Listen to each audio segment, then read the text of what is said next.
What's up everybody? I'm Just G and welcome back. In this video, I just printed the Red Hood helmet for free. No kidding. There's a free STL file for the Red Hood helmet and it's on Do3D. I'm gonna show you guys how to slice it for your printer, prime it, and then paint it to look just like this. But first things first, we have to get into those files. Now, I was not kidding when I told you that this file is actually free. So what we're gonna do is hop onto the Do3D website and then we're gonna select on free items. These items are legit free, like you just download a free STL and boom. First page, you have the Red Hood helmet with the free printable model. We're gonna click on that. And when you add it to cart, look at that, $0. You add it to the cart and then you buy it. This model comes with two pieces. You have your front half and your back half, but you can actually download the whole helmet too. There's a file for the actual whole helmet that you can print as well. You can upgrade this file now. It's gonna cost you a price, but you get a higher polygon count, swappable eyes. It includes better textures, slots for magnet holes.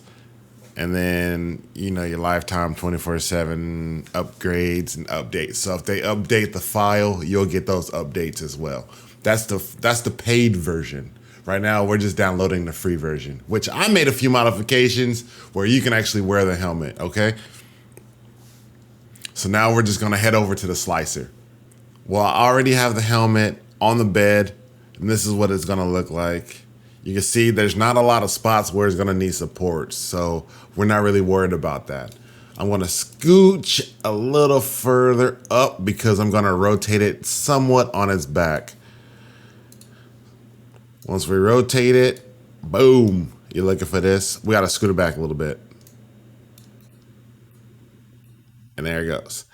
This is where my orientation for my helmet that I printed. Now I printed with normal supports, but you can actually print this with tree supports. And I'm gonna start using tree supports because when they actually finish printing off, you don't have to worry about that underneath portion where the supports are kind of whack, not gonna lie. On the right-hand side, you can't really see it that well.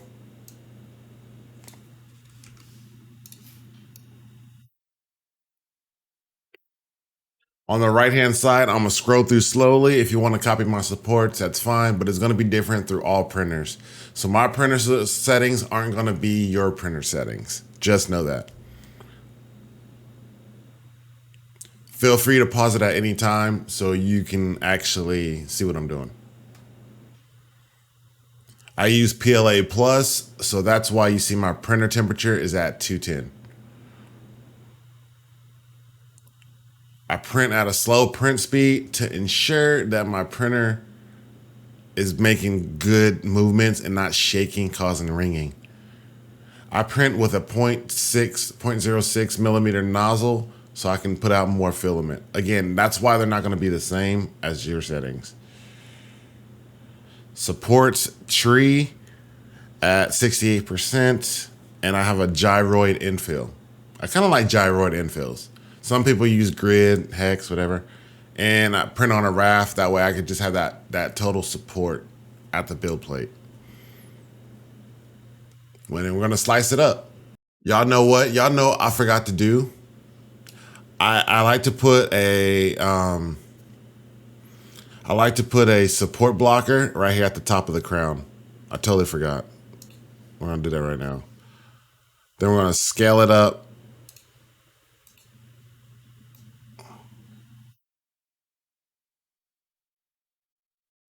We're gonna scale it up to blocks of supports. But you see right here, this red, we're gonna have to block those too. So what we're gonna do is we're gonna move this down just a hair.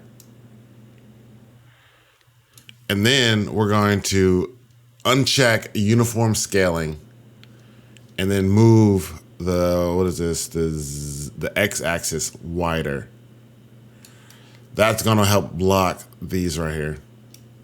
Because where this red is, they will generate supports right there.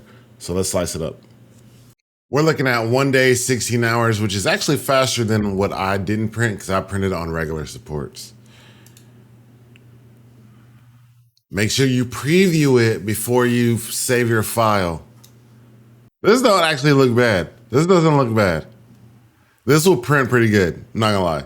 It looks crazy and you got like a lot of supports, but it's still gonna print fast. I'm gonna have to try tree supports, y'all. My next print, I'm doing tree supports. All right, y'all, let's go ahead and print this out.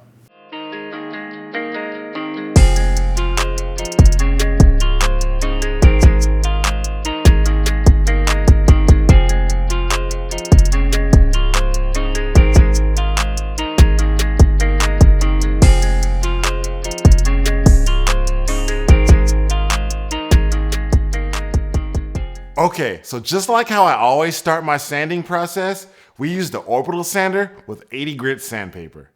So if you don't have any power tools, you could do the same method with hand sanding using 60 or 80 grit sandpaper. On the second pass, I bump it up to 120 grit. That's gonna knock down all those surface layer lines. Make sure you guys pay close attention to the crown part of your print because those are the hardest parts to make smooth. I usually sand those parts a little bit longer because the printer, when it prints, it's going to print a lot more material in those areas. So you're good to go when you want to use a little bit more time. I use a file to clean up those burrs that are left behind by using the orbital sander. So keeping in the red hood fashion, I went back to using the Bondo and acetone method. No lie, this is probably the best method for getting those prints smooth. The only downside is it leaves a huge mess when you start getting to sanding it down. When mixing the Bondo and the acetone, I usually try to get the same consistency of a thin mud, and then I slap it all over the print. Because we use acetone, this mixture usually dries very quickly. But once it's dry, all the way dry, I go back and sand it down with 220 grit sandpaper.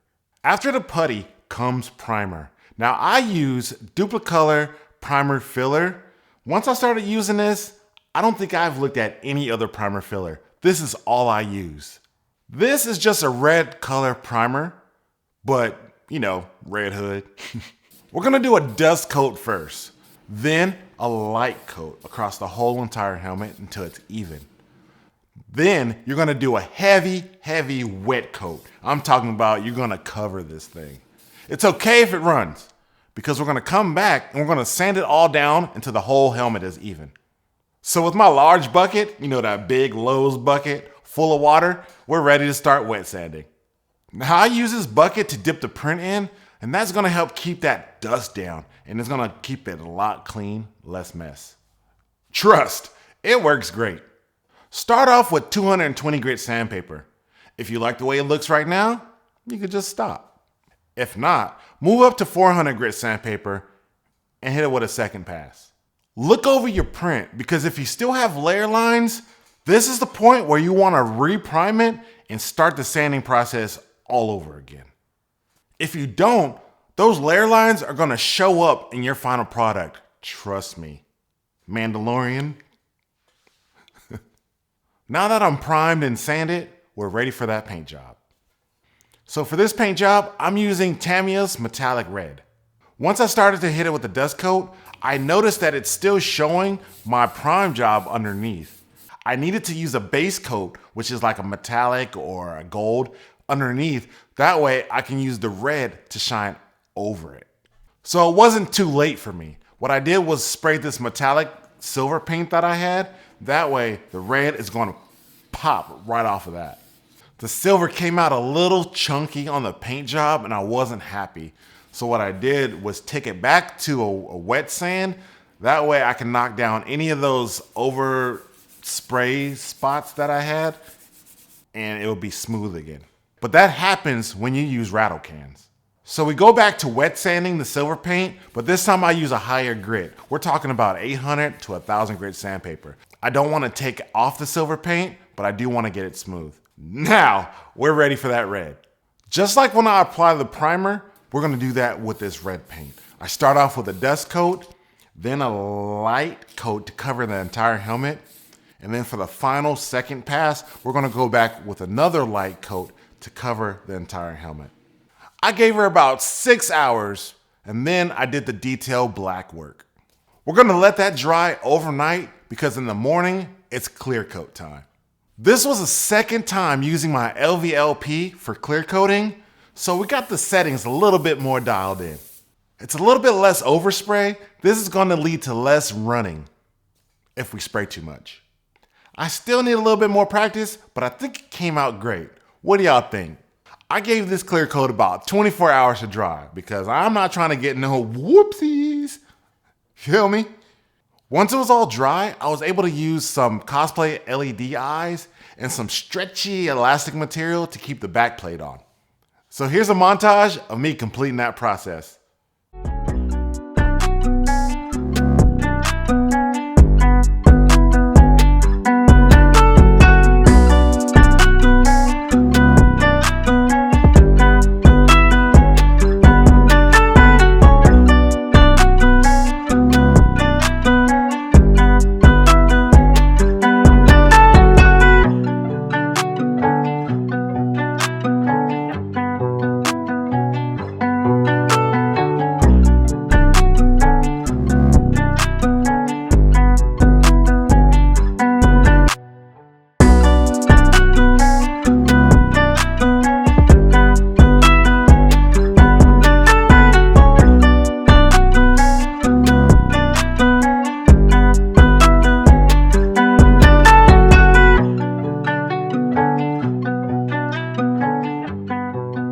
Well, I did it.